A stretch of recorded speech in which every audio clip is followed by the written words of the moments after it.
आदरणीय धर्म प्रेमी सज्जनों, सादर नमस्ते। मैं जेठालाल विश्वकर्मा आप सभी का हार्दिक स्वागत करता हूं। कहानी मुंशी प्रेमचंद जी की। कहानी का शीर्षक है स्वर्ग की देवी भाग 2। सबसे बड़ी आपत्ति ये थी कि उसका स्वास्थ्य अब और भी खराब हो गया था। प्रसव काल में उसे वह भी अत्याचार सहने पड़े जो अज्ञान, मूर्खता और अंधविश्वास ने शौर्य की रक्षा के लिए गढ़ रखे हैं। उस काल कोठरी में जहाँ ना हवा का गुजर था, ना प्रकाश का, ना सफाई का, चारों ओर दुर्गंध और सील की गंदगी भरी हुई थी। उसका कोमल शरीर सूख गया। एक बार जो कसर रह गई थी वो दूसरी बार पूरी हो गई। चेहरा पीला पड़ गया, आंखें धस गईं। ऐसा मालूम होता बदन में खून ही नहीं रहा, सूरत ही बदल गई। गर्मियों के दिन थे, एक तरफ आम पके, दूसरी तरफ खरबूजे। इन दोनों फलों की ऐसी अच्छी फसल पहले कभी ना हुई थी। अब की इनमें इतनी मिठास ना जाने कहाँ से आ गई थी कि कितना ही खाओ मन ना भरे। संत शरण के इलाके से आम और खरबूजे के टोकरे भरे चले आते थे। सारा घर खूब उछल उछल खाता था। बाबू साहब पुरानी हड्डी के आदमी थे।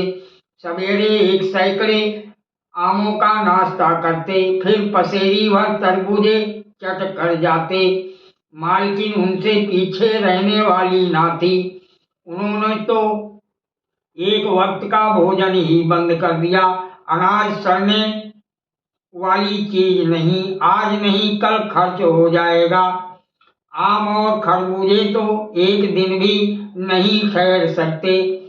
सुदनी थी और क्या, यूं ही हर साल दोनों चीजों की रेल पेल होती थी, पर किसी को भी कभी शिकायत ना होती थी।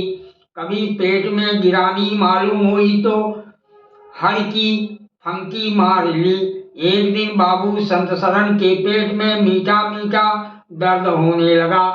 आपने उसकी परवाह ना की, आम खाने बैठ गए। सैकड़ा पूरा करके उठे ही थे कि कै हुई, अर्थात उल्टी हुई, गिर पड़े। फिर तो तिल तिल पैर के और दस्त होने लगे। हैजा हो गया। शहर के डॉक्टर बुलाए गए, लेकिन लाश घर से निकली। लोग दाह क्रिया करके आधी रात को लौटे तो मालकिन को भी कै और दस्त हो रहे थे। फिर दौड़ धूप शुरू हुई, लेकिन सू निकलते निकलते वो भी सिधार गईं। स्त्री पुरुष जीवन पर्यंत एक दिन के लिए भी अलग ना हुए थे। संसार से भी साथ ही साथ गए। सूर्यास्त के समय प्रस्थान किया, सूर्योदय के समय पत्नी ने। लेकिन मुसीबत का भी अंत ना हुआ था। लीला तो संस्कार की तैयारियों में लगी थी। मकान की सफाई की तरफ किसी ने ध्यान ना दिया। तीसरे दिन दोनों बच्चे दादा दादी के लिए रोते रोते बैठक में जा पहुंचे।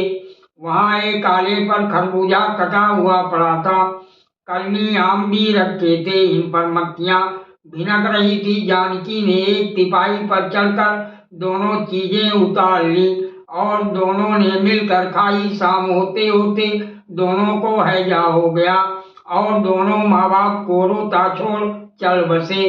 घर में अंधेरा हो गया। 3 दिन पहले जहाँ चारों तरफ चहल पहल थी, वहाँ अब सन्नाटा छाया हुआ था। किसी के रोने की आवाज भी सुनाई ना देती थी। रोता ही कौन, ले दे के कुल 2 प्राणी रह गए थे और उन्हें रोने की सुध ना थी। लीला का स्वाद पहले भी कुछ अच्छा ना था, अब तो और भी बेजान हो गई। उठने बैठने की शक्ति भी ना रही, हरदम खोई सी रहती। ना कपड़े लत्ते की सुध थी, ना खाने पीने की। उसे ना घर से वास्ता था, ना बाहर से जहाँ बैठती वहीं बैठी रह जाती। महीनों कपड़े ना बदलती, सिर में तेल ना डालती। बच्चे ही उसके प्राणों के आधार थे। जब वही ना रहे तो मरना और जीना बराबर था। रात दिन यही मनाया करती कि भगवान यहाँ से ले चलो। सुख दुख सब भुगत चुकी, अब सुख की लालसा नहीं है, लेकिन बुलाने से मौत किसी को आई है क्या।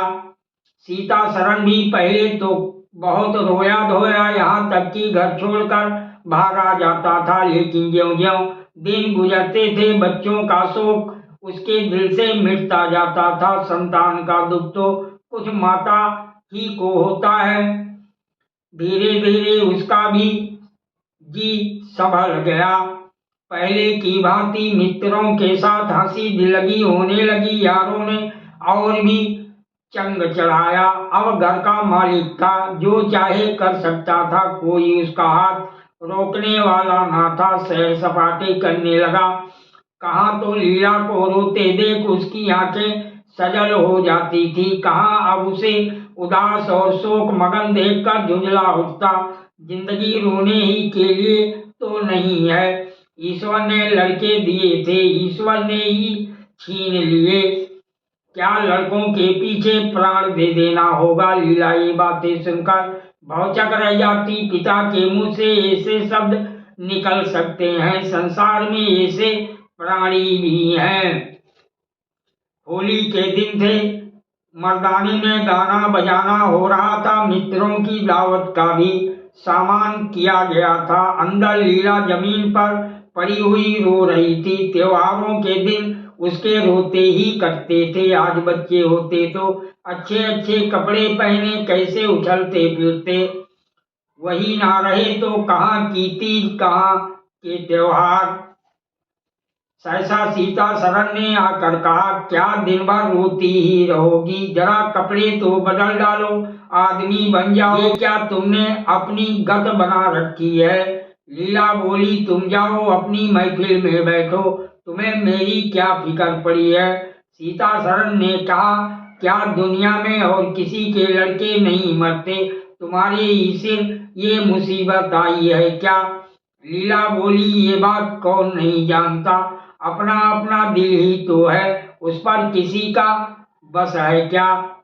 सीता शरण ने कहा, मेरे साथ भी तो तुम्हारा कुछ कर्तव्य है।